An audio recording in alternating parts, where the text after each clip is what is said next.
हो चुका है।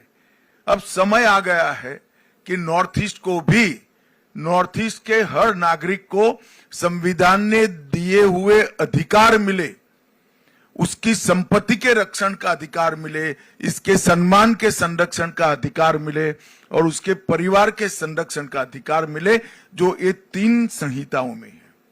अब समय आ गया है नॉर्थ ईस्ट के पूरी पुलिस का कल्चर बदलने का, इसकी दिशा बदलने का। यहां शांति हो चुकी है। अब हमारा ध्यान उग्रवादी जुथों के साथ मुठभेड़ की जगह नागरिकों को उनके अधिकार मिले, इसकी और पूरे सभी राज्यों के गृह मंत्रालय का ध्यान डाइवर्ट करना पड़ेगा। इसके लिए नॉर्थ ईस्ट के हर राज्य की पुलिस के अप्रोच के अंदर, ट्रेनिंग के अंदर और फोकस के अंदर, तीनों के अंदर परिवर्तन करने की जरूरत है। परंतु इसकी पूर्व शर्त है कि ये तीनों संहिताओं का कंप्लीट इंप्लीमेंटेशन नॉर्थ ईस्ट के राज्यों के साथ अंदर हो जाए। मेरे सभी राज्यपालों से विशेष आग्रह है कि आप स्वयं इसका मॉनिटर करिए, क्योंकि नागरिकों को एफआईआर करने से न्याय मिलता है, ये भाव नॉर्थ ईस्ट में खड़ा करना बहुत जरूरी है। क्योंकि नॉर्थ ईस्ट पुलिस का पूर्ण फोकस 4 दशक तक इंसर्जेंसी के साथ लड़ने में रहा है। अब इंसर्जेंसी नहीं है, तब नागरिक के अधिकारों को हमने प्रस्थापित करना चाहिए। मैं फिर से रिपीट करना चाहूंगा, पुलिस की ट्रेनिंग, पुलिस का फोकस, ये दोनों हमें बदलना पड़ेगा, तभी जाकर हम संविधान दत्त अधिकार जो पूरे देश के नागरिकों को मिले हैं वो नॉर्थ ईस्ट के नागरिकों को दे पाए। पीएमडीआई अब तक 6600 करोड़ रुपए की योजनाएं हैं। नागालैंड और कुछ योजनाएं एकदम पाइपलाइन में है। मुझे पूरा भरोसा है कि 6600 करोड़ से हम कुछ ही महीनों में 9000 करोड़ तक पहुंच जाए। ये हमारे लिए बहुत बड़ी उपलब्धि है।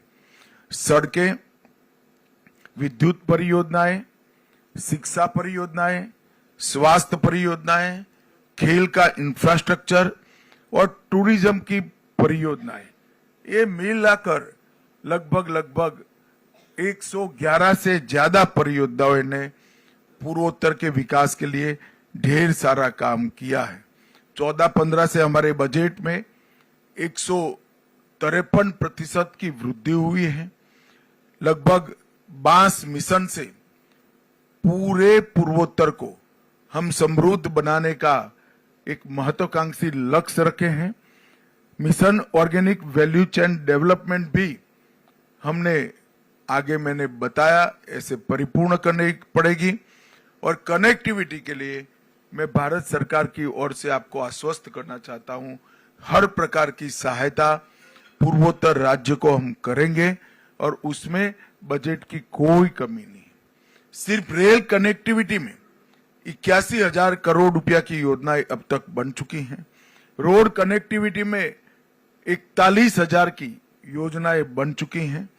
हवाई अड्डे के 64 रूट नए चालू हुए हैं और अब बाकी जो बचा है काम भी द्रुत गति से 3 साल में समाप्त करने का काम हमने लक्ष्य रखा है।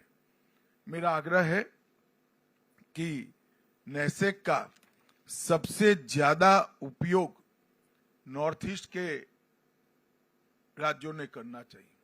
नेसेक की स्थापना भी अटल जी के समय में हुई और टेक्नोलॉजी का उपयोग विषम भौगोलिक परिस्थिति में बसे हुए 8 छोटे छोटे राज्यों को, जब तक आपके डेवलपमेंट में टेक्नोलॉजी का उपयोग लेकर आप नहीं जाते हैं, डेवलपमेंट का फोकस तय नहीं कर सकते।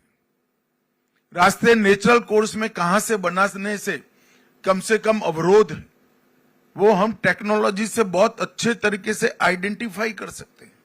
वो करते हैं तो रास्ते बनाने का बजट कम से कम 30% कम होता है।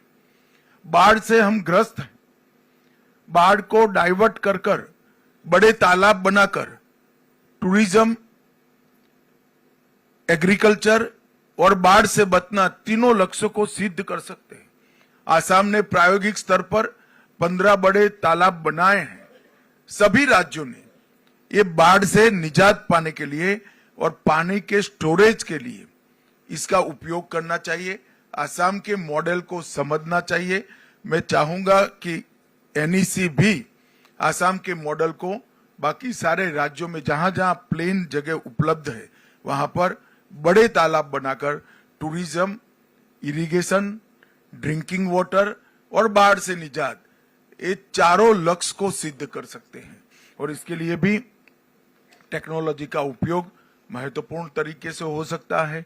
टेक्नोलॉजी के उपयोग से भ्रष्टाचार भी कम होता है और टेक्नोलॉजी से उपयोग से डीबीटी को भी हम आगे ले जा सकते हैं।